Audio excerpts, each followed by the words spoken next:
saya ini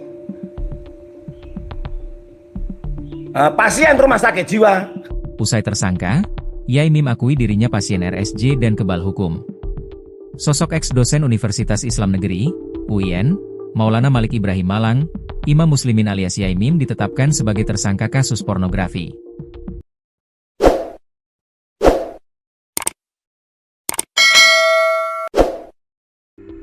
Dia diduga melakukan pelecehan terhadap Nurul Sahara. Yai Mim sempat bikin publikasihan karena sudah tua tetapi dibentak-bentak oleh Nurul Sahara. Namun kini semua terkuak bahwa Yai Mim telah melakukan tindakan pornografi. Setelah penetapan tersangka, Yai Mim mencoba mengelak agar tidak ditahan yakni pasien rumah sakit jiwa, RSJ. Berikut deretan pernyataan Yai Mim usai ditetapkan sebagai tersangka. 1. Siap dipenjara. Menanggapi penetapannya sebagai tersangka, Yai Mim justru bersyukur. Ia siap menjalani segala proses hukum yang diperlukan. Alhamdulillah, Yai Mim tersangka dalam kasus pornografi atas laporan Sahara. Saya tidak tahu proses hukum dan tidak tahu menahu tentang hukum acara. Yang saya tahu adalah hukuman, ujarnya dalam video yang diterima tribunjatim.com, Rabu, 7 Januari 2026. Yai Mim juga mengaku siap dipenjara jika memang dirinya terbukti bersalah. Jika Yai Mim ditetapkan sebagai tersangka silakan.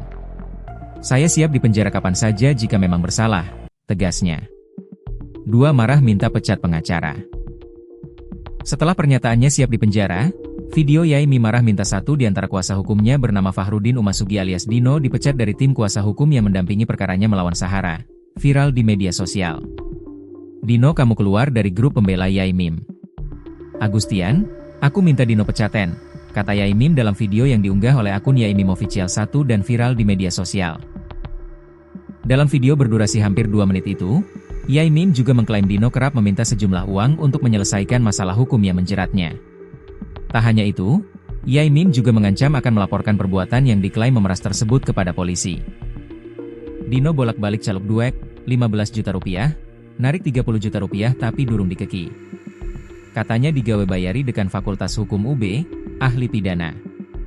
Wes aku gak butuh ahli-ahlian, aku penjaraen.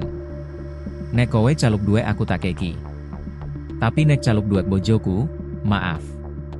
Kowe telah melakukan pemerasan. Tak laporkan polisi kowe, tegas Yai Mim.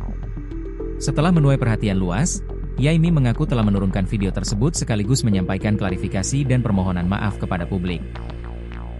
Saat dikonfirmasi Kompas.com, Yai Mim menyatakan video yang memuat permintaannya untuk memecat salah satu kuasa hukum telah dihapus dari akun media sosialnya.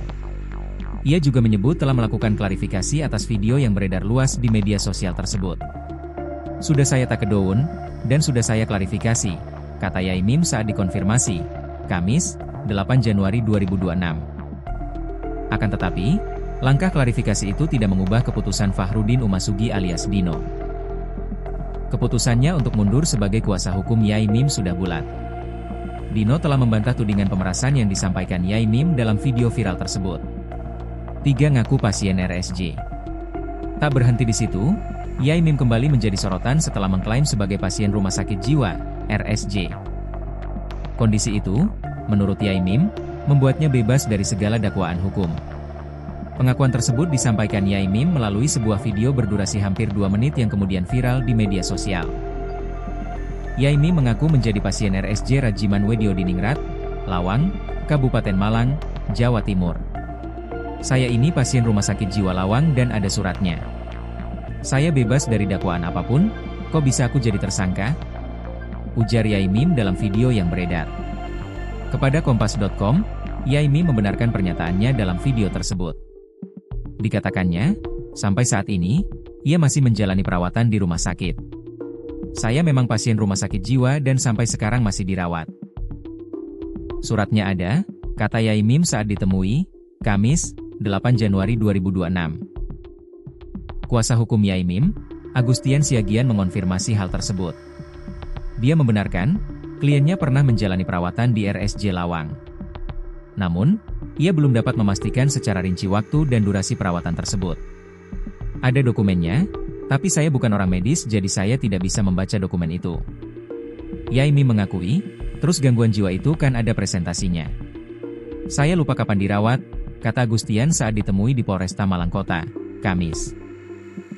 Bahkan, menurut Agustian, Yai Mim mengaku masih perlu mengonsumsi obat dan menjalani rawat jalan di RSJ Rajiman Wedio di Ningrat. Cerita dari yang bersangkutan, seharusnya beliau itu rutin mengkonsumsi obat dan harus menjalani pelayanan di RSJ menurut keterangannya, ujarnya.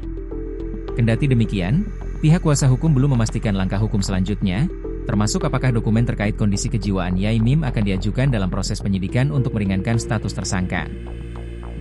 Secara hukum, itu biar menjadi ranah penyidik untuk mendalami. Kita lihat nanti urgensinya seperti apa, apakah perlu kita masukkan dalam penyidikan atau tidak, kata Agustian. Ditetapkan tersangka.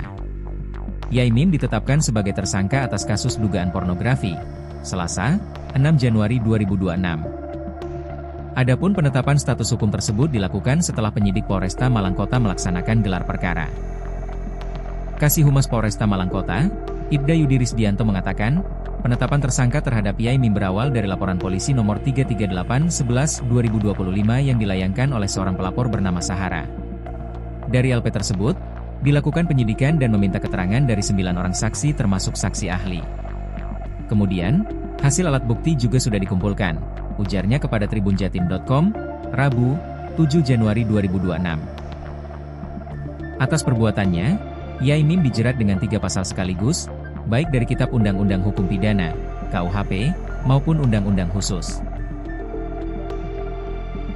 Ada 3 pasal yang dipersangkakan kepada tersangka Imam Muslimin, yaitu, Pasal 281 KUHP, Pasal 5 UU Nomor 12 Tahun 2022 tentang Tindak Pidana Kekerasan Seksual dan Pasal 4 Ayat 1 UU Nomor 44 Tahun 2008 tentang pornografi, jelasnya.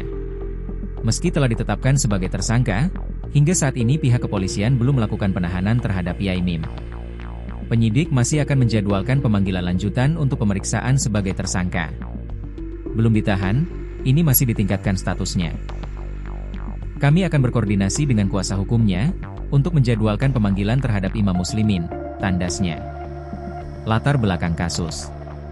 Perseteruan antara Yai Mim dan Sahara bermula dari persoalan parkir kendaraan usaha Sahara yang dianggap menghalangi akses rumah Yai Mim. Yai Mim dan Sahara bertetangga di perumahan Joyogran Kavling Depak 3 Atas, Kelurahan Merjosari, Kota Malang, Jawa Timur.